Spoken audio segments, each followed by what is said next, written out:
Whatever a man soweth, that shall he also reap.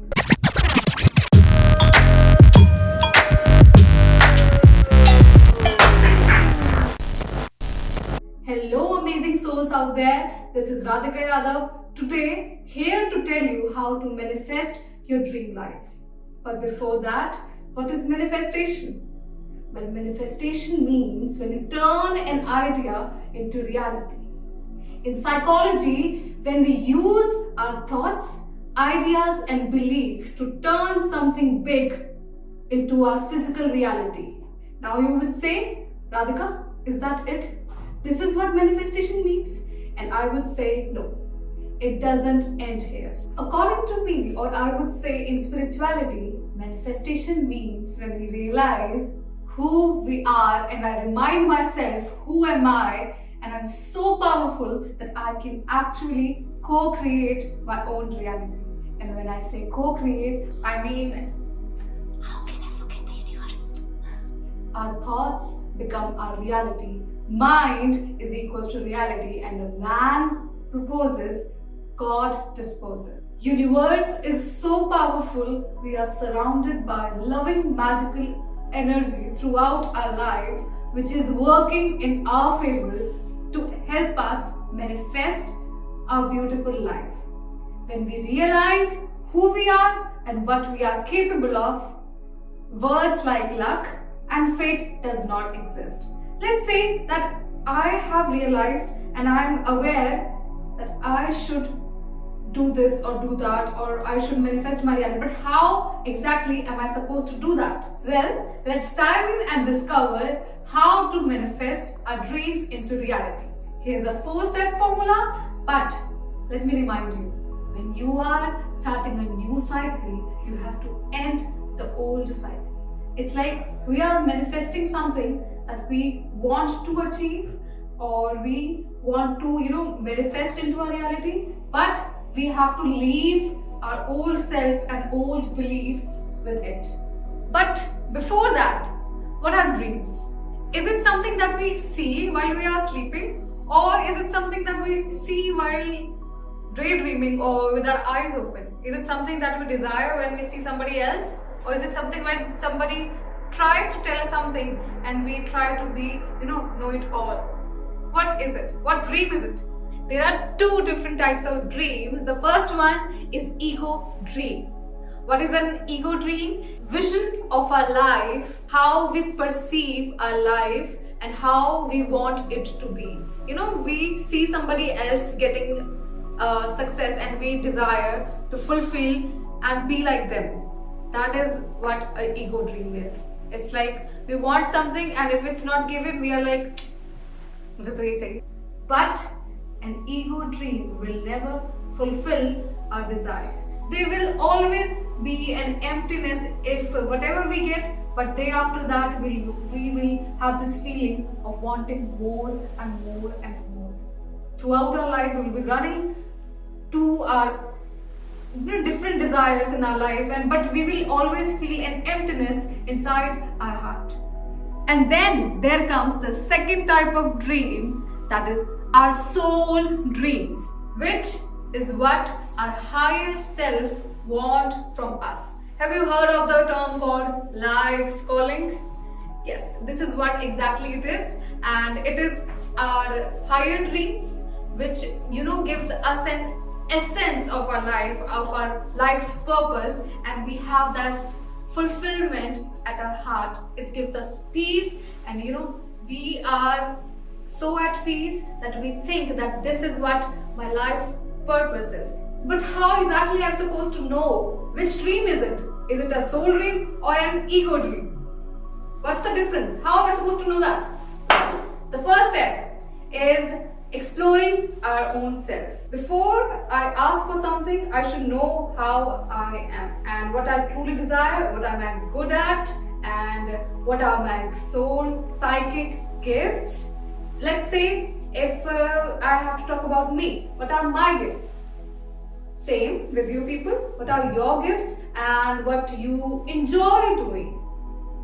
Exploration is the key to manifesting your dream life. Exploring self means following your bliss? Let me give you an example over here too. Let's take an example of a lawyer. Okay, he was happy with his job, he was fine with it, but he always had that hobby of painting. He loved painting so much that he could do it for endless hours without knowing what is going on in his life. He can do it for hours. That was his calling. So just know yourself, what you are capable of and what you love the most doing. That is your calling. Second, asking the universe. You would think I'm crazy, but if I ask the universe that what are my soul dreams? Isn't it crazy? Like in other manifestation journals, guides and videos, they say that ask and it is given. No.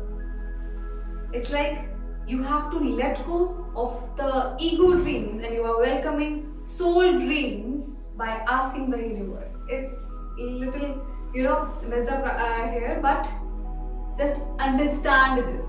You are asking the universe that you are letting go of all your dreams so that you can have those soul dreams and you can know them. Right? It's like knowing your call by asking the universe. So here, what we will do? How we are supposed to ask the universe? By affirmation. We'll ask the universe that, universe, I'm giving you all of my dreams in exchange of my soul dreams. You have to show me my soul dreams, what my soul desires of, and it will flash you into, you will have a 10-second or 5-second flashes that we will discuss upon the third or fourth step, that how you have to take actions upon them.